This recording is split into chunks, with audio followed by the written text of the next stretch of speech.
This video is based on an article by Max Rosa at Our World in Data. OurWorldInData.org is a website providing open access research and data to make progress against the world's largest problems. The world is awful. The world is much better than it was. The world can be much better than it is. All three statements are true at the same time. It's wrong to think that these three statements contradict each other. We need to see that they are all true, to see that a better world is possible. Discussions about the state of the world too often focus on the first statement. The news highlights what's going wrong, rarely mentioning any positive development. A pushback on this narrative takes it to the other extreme, which is equally damaging. Solely communicating the progress that the world has achieved becomes unhelpful or even repugnant when it glosses over the problems that are real today. It's hard to resist falling for only one of these perspectives, but to see that a better world is possible, we need to see that both are true at the same time.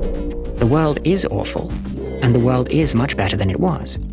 To illustrate what I mean, I'll use the example of one of humanity's biggest tragedies, the death of its children. But the same is true for many of the world's other problems. Humanity faces many problems where things have improved over time, which are still terrible, and for which we know that things can get better. The world is awful. Globally, 4.3% of children die before they're 15 years old. This is the data for 2020, the latest available year. This means that 5.9 million children die every year, 16,000 children on any average day, or 11 children every minute. Clearly, a world where thousands of tragedies happen every single day is awful. The world is much better than it was. History's big lesson is that things change. But it's hard to imagine how dire living conditions once were, and that makes it difficult to grasp just how much the world has changed. Perhaps looking at the data can help us get our head around the scale of the change. Historians estimate that in the past, around half of all children died before they reached the end of puberty.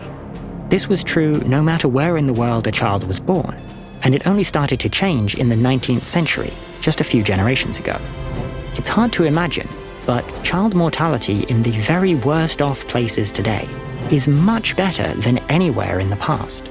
Even in the world's richest countries, the mortality of children was much higher very recently. In Somalia, the country with the highest mortality today, around 14% of all children die. Just a few generations ago, the mortality rate was more than 3 times as high, even in the best off places. What we learn from our history is that it's possible to change the world. Unfortunately, long-run data on how living conditions have changed is rarely studied in school and rarely reported in the media. As a result, many people are entirely unaware of even the most fundamental positive developments in the world. But this fact, that it is possible to change the world and achieve extraordinary progress for entire societies, is something that everyone should know. The world can be much better than it is. Progress over time shows that it was possible to change the world in the past, but do we know that it's possible to continue this progress into the future? Or were we perhaps born at that unlucky moment in history at which progress has come to a halt? Studying the global data suggests that the answer is no. One way to see this is to look at the places in the world with the highest living conditions today. The best off places show that extremely low child mortality is not just a possibility, but is already a reality. The world region where children have the best chance of surviving childhood is the European Union. 99.55% of all children born in the EU survive childhood. To see how much better the world can be, we can ask what the world would look like if this became the reality everywhere.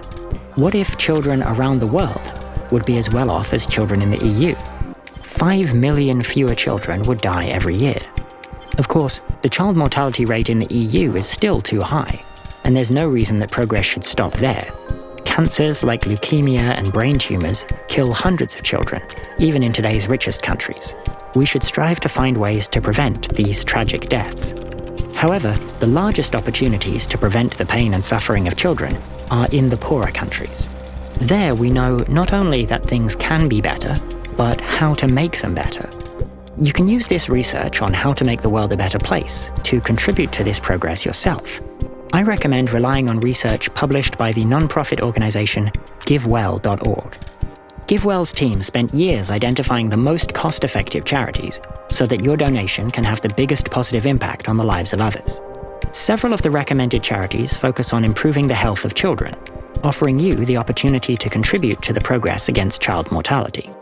Research on how to prevent child deaths and the fact that child mortality in entire world regions is 10-fold lower than the global average show what is possible. Millions of child deaths are preventable. We know that it is possible to make the world a better place. The world is awful. This is why we need to know about progress. The news often focuses on how awful the world is. There's a large audience for bad news, and it's easier to scare people than to encourage them to achieve positive change. I agree that it is important that we know what's wrong with the world.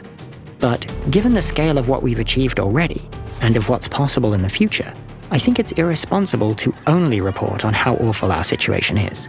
To see that the world has become a better place does not mean to deny that we are facing very serious problems. To the contrary, if we had achieved the best of all possible worlds, I wouldn't spend my life writing and researching about how we got here. It is because the world is still terrible that it is so important to see how the world became so much better than it was. I wish we could change our culture so that we take this possibility of progress more seriously. This is a solvable problem. We have the data and the research, but we are currently not using it. The data is often stored in inaccessible databases, the research locked away behind paywalls and buried under jargon in academic papers.